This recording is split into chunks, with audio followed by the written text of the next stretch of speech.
Good evening. You're watching the main news on HKIBC. I'm Raymond Yeung. Here are tonight's top stories.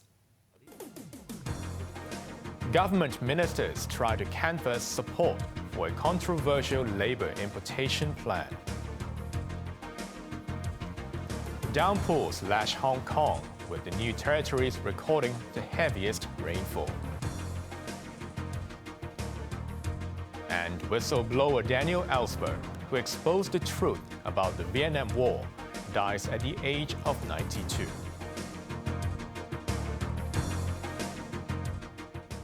Top officials have continued to lobby society over an unpopular plan to import workers. They say Hong Kong is short of tens of thousands of workers, and the dire problem must be solved.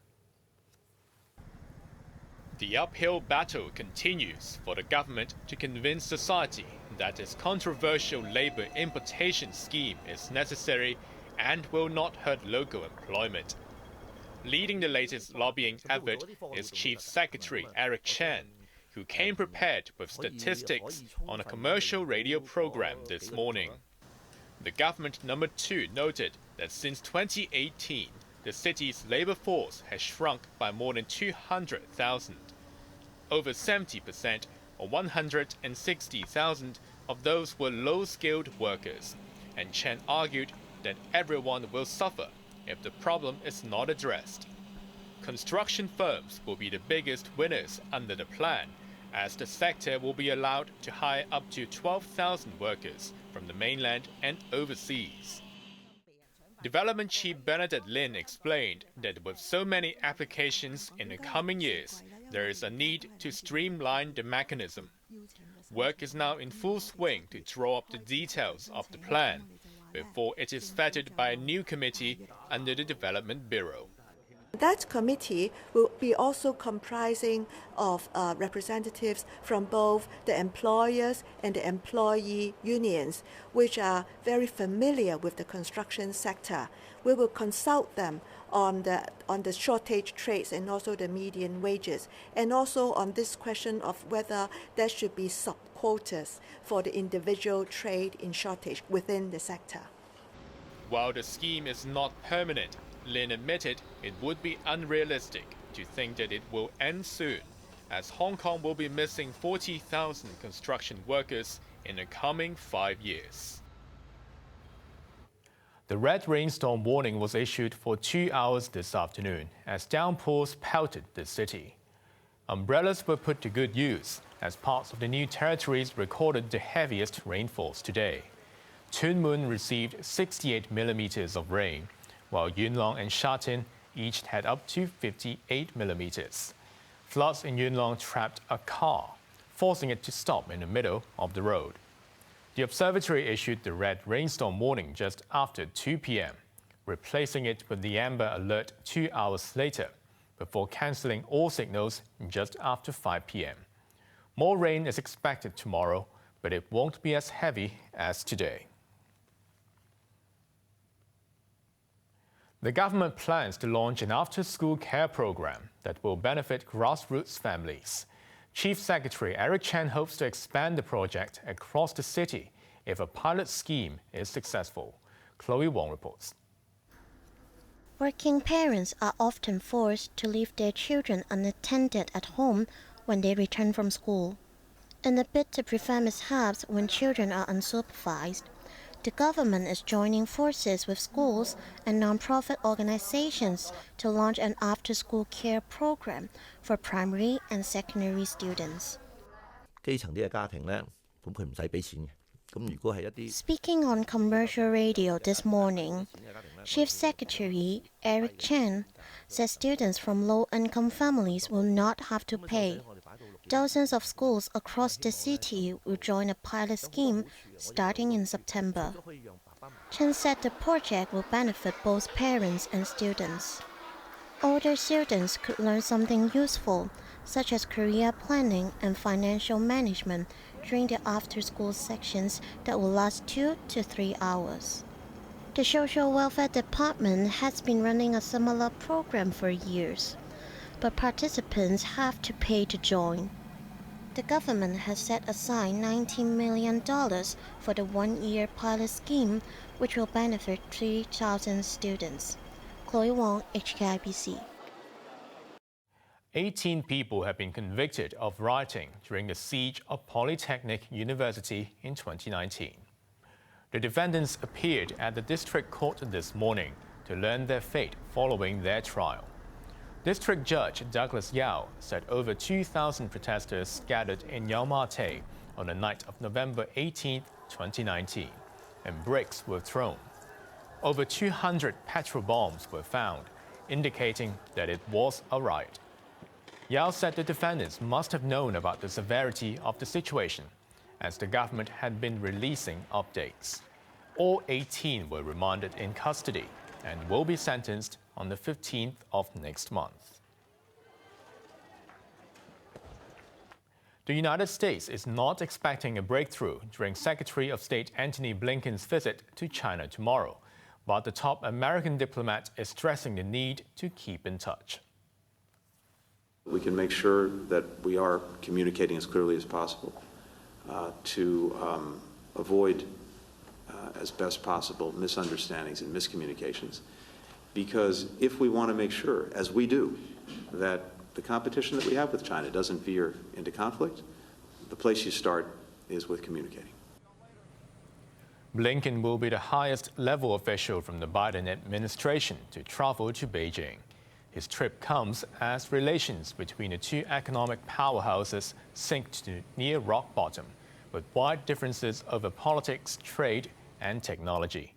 In Beijing, Foreign Ministry spokesman Wang Wenbin told Washington that relations must develop on the basis of mutual respect and equality. A whistleblower who was once known as the most dangerous man in America has died at the age of 92. Daniel Ellsberg risked a century in jail by leaking top-secret documents about the Vietnam War, which left 1.4 million people dead and devastated the Asian country.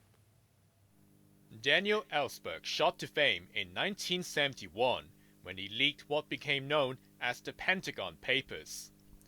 While working as an analyst for a think tank linked to then-Secretary of Defense Robert McNamara, Ellsberg copied thousands of pages of classified documents which exposed the wrongdoing of the U.S. government in the Vietnam War. With the belief that the war was both unwinnable and immoral, Ellsberg sent the papers to the New York Times and the Washington Post. The government tried to block the publication of the damning information, but the Supreme Court ruled in favor of the press. The administration led by Richard Nixon then turned its attention to Ellsberg, who was charged with espionage and faced 115 years in prison. I can't regret having done what I knew at the time to be what I ought to do, my duty as a citizen. I have no way that I can regret that. The case was eventually thrown out in 1973 after the government was accused of gathering evidence illegally. By that time, public opinion had turned against the government, and Nixon eventually announced a gradual withdrawal of U.S. troops from Vietnam.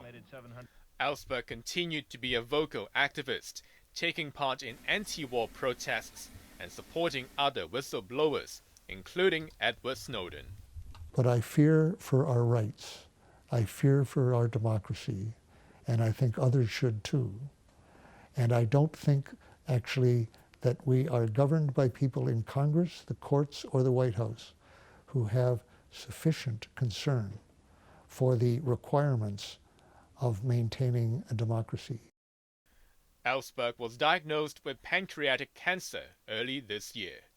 The grandfather of whistleblowers passed away at his home in California on Friday, aged 92. 1 year after the worst floods in Pakistan's history, many survivors still have no homes to return to, while a heat wave has worsened their misery. Several people in the Sibi district of the southwestern province of Balochistan are living in makeshift tents. With the onset of summer, average temperatures in the region hover around 50 degrees Celsius. but there is an acute water shortage and the electricity supply is unstable. The floods displaced 33 million people and killed 1,700. Pakistan lost more than half of its crops after 1/3 of the country was inundated. The United Nations has promised $9 billion for relief and rehabilitation. The family of a black man who was shot dead by 8 police officers last year is seeking $45 million in damages from the American city of Akron. Lawyers for Jalen Walker's family referred to a 1998 newsletter to back their claim that a culture of racism and violence exists in the city's police force.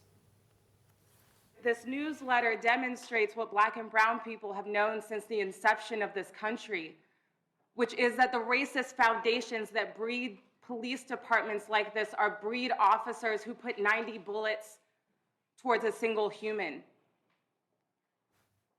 This newsletter talks about the community members as though they are animals. And one of the first things I said in this lawsuit was, we don't treat dogs that way. Protests erupted in Akron in April after a grand jury declined to charge the 8 officers involved in Walker's death.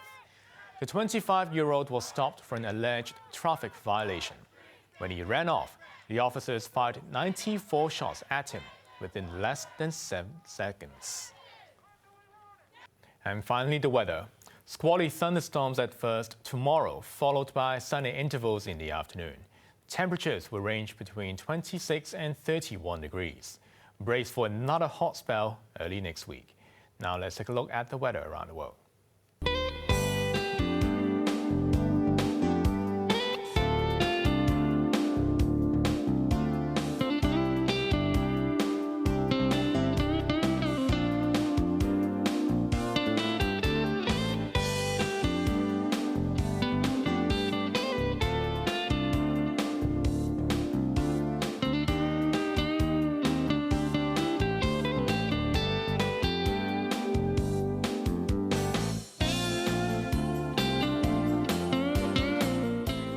That's our main news for Saturday night. Join us for more news at 11. I'm Raymond Yeung. Thanks for watching. Good night.